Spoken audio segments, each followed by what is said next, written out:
Hero HF deluxe खरेदी करा फक्त 20,000त. 60,000 रुपयांची गरज नाही. मित्रांनो, हिरो HF डिलक्स बाईक खरेदी करण्यासाठी आपण विविध प्रकारचे प्रोसेस पूर्ण कराव्या लागतात. तसेच या खरेदी करण्यासाठी आपल्याला जास्त रकमेची आवश्यकता असते. कधीही गाडी खरेदी करण्यासाठी आपल्याला 60,000 रुपयांची गरज होती, परंतु आता फक्त 20,000 रुपयांमध्ये आपल्याला ही गाडी मिळणार आहे. याचीच माहिती आजच्या या व्हिडिओमधून आपण जाणून घेणार आहोत.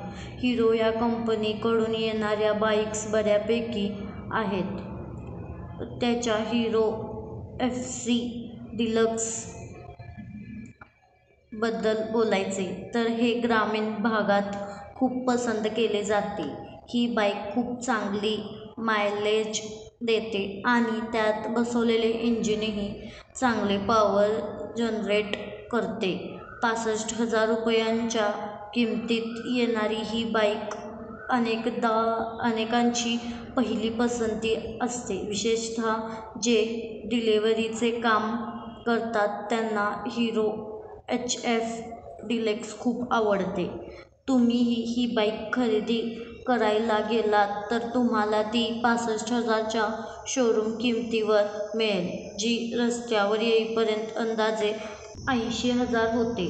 जर तुमच्याकडे पैसे नसतील तर ते खरेदी करायचे असेल, तुमच्याकडे इतके पैसे नसतील तर तुम्ही हिरो HF डिलक्स खरेदी करू शकता. सेकंड हँड बाईक म्हणून हिरो HF डिलक्सची किंमत ₹30,000 च्या दरम्यान आहे.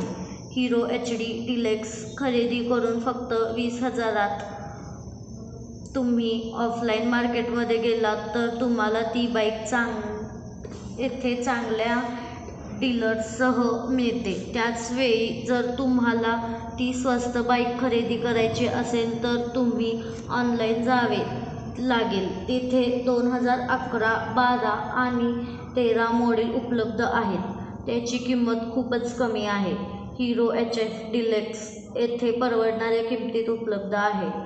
हिरो HF डिलक्सच्या 2020 मॉडेलची किंमत 17,000 ठेवण्यात आली आहे. ती ड्रूम वेबसाईटवर विकली जात आहे.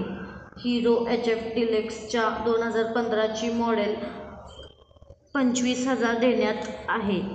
तुम्ही ते बाईक डेको वरून खरेदी करू शकता. बाईक खूप चांगल्या अवस्थेत असल्याचे दिसते. फक्त बाईक पहा आणि तुम्हाला 2013 मॉडेल हिरो HF डिलक्स मिळेल. त्याची किंमत 20,000 रुपये ठेवण्यात आली आहे.